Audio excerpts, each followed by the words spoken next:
এই সারা সিংড়ে আমি ঘুরে যেটা পেয়েছি, মানুষ প্রথম চাইলো নিরাপত্তা, মানুষ শান্তি থাকতে চায়। মানুষ আর হলো যে আপনার আমরা যে নির্বাচনের প্রতিশ্রুতি দিয়েছি সেটা যদি হয়, মানুষ তো আপনার মানে পেট ভরে ভাত খাওয়ার কোনো মানে অসুবিধা হবে না।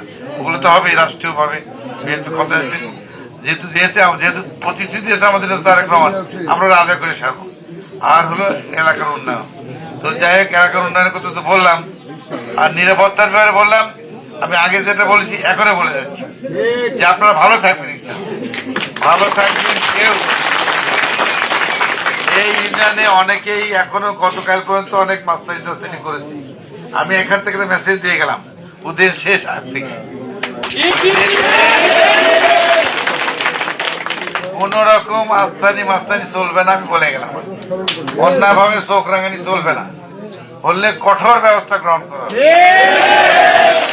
আপনারা ভালো থাকবেন, আপনাদের সামনে সার্বক্ষণিক আমাকে পাবেন যেমনটা এই সময় পেয়েছেন।